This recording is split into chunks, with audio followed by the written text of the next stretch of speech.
জি, ঝালরকাঠির নেকলেসের মতো আরেকটা নতুন ডিজাইনের নেকলেস বানিয়ে দাও তো। মাথায় থাকে যেন, 7 দিনের মধ্যে চাই। সোনায় মুড়ে দেবো ওকে। আমাদের বাড়ি বউ হয়ে আসছে।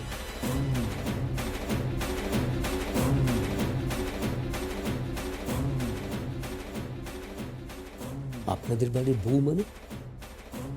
আর কোনো বিবাহযোগ্য পুত্র আছে নাকি? কোহিনূরের বউ হয়ে আসছে ও।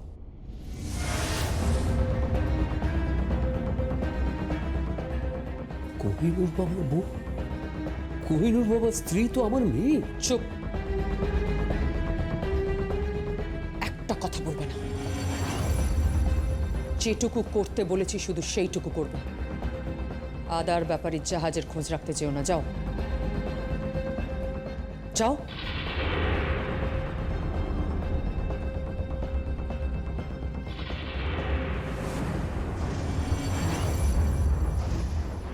মন্দ্র কাকা,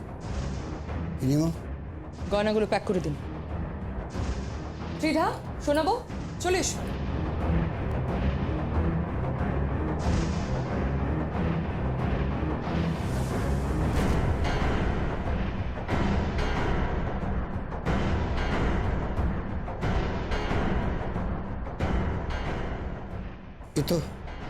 এ তো অন্যায় হচ্ছে। এরপর কোহিনূর বাবা মানে ছোট বাবা যখন সুস্থ হয়ে বাড়ি ফিরবে তখন কি হবে? আমি সুস্থ আছি মহেন দাদু, সুস্থ আছি। এই গয়নাগুলো ত্রিধার গলায় উঠবে না। এই গয়নাগুলো আমি আমার বউকে পরাবো, আমার চুমকুকে। শুনুন, আপনি গয়নাগুলো ভালোভাবে প্যাক করে দিন। মেম সাহেব যাওয়ার সময় নিয়ে যান, ঠিক আছে? এই গয়নাগুলো মেম সাহেব কি করে নেবে? এই গয়নাগুলো আমি আমার চুমকুর জন্য নিয়ে যাব। সেদিন পার্টিতে আমার আর চুমকুর বিয়ে হবে। বাবা মা সবাই চুমকুকে তাড়াতে ব্যস্ত। বলছে নাকি বিয়েটা হয়নি, বিয়েটা অবৈধ, আইনত স্বীকৃত নয়। বিয়েটা হবে, বিয়েটা হবে গিনিমা, বিয়েটা হবে বাবা, বিয়েটা হবে মা। সেদিন সবার সামনে বিয়েটা হবে। আর সেদিন পার্টিতে এমন নাটক করব যে তোমরা কল্পনাও করতে পারছো না। আমার সোনার চুমকুকে আমি সোনা দিয়ে মুড়ে দেব।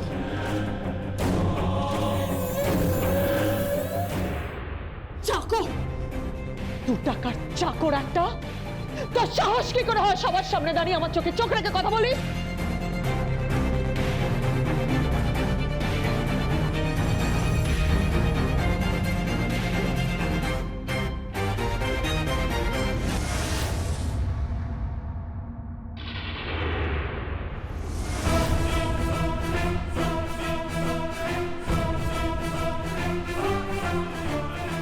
একি তুমি?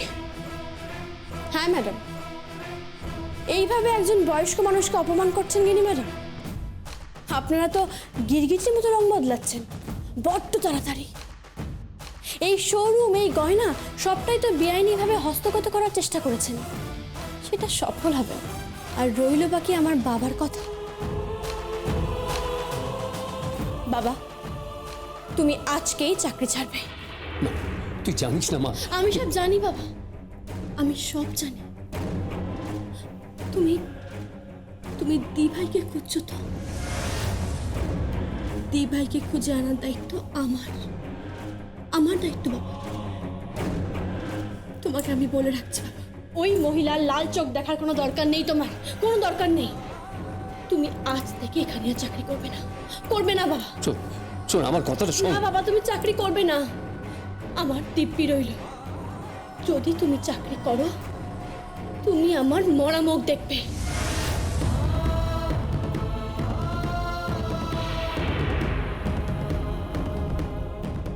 চুমকু? হ্যাঁ বাবা, আমি দিভাইকে খুঁজে এনে তোমার কাছে নিয়ে আসবো। দিভাইয়ের আবার বিয়ে দেব, সমস্ত কিছু করব আমি, সমস্ত কিছু করব। কিন্তু তার আগে একবার তুমি ওই মহিলার মুখে চাকরিটা ছুড়ে দিয়ে চলে এসো বাবা।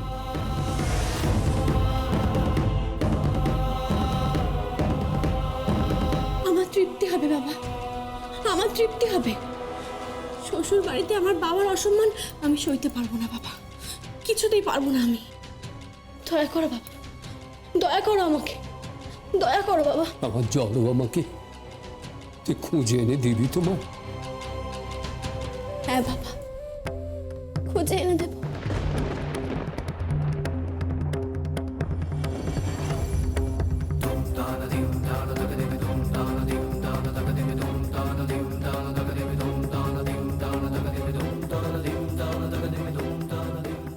এই যে কিনি মেম সাহেব, আজ থেকে আপনার লেজটা খসিয়ে দিন। কি বলছো কি তুমি এসব? আপনার যে লেজটা আছে সেটা খসিয়ে দিলাম। অজিত, এই কিনি,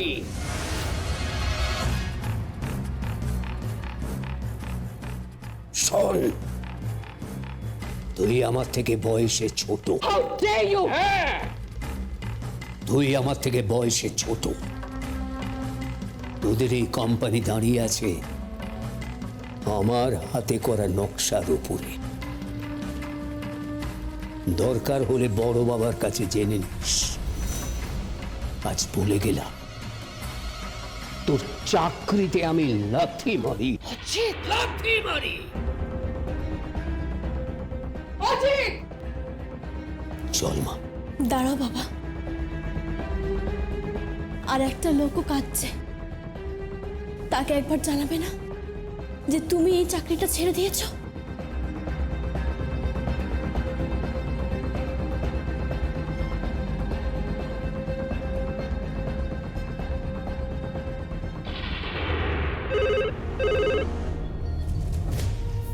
হ্যালো, দাদু ভাই,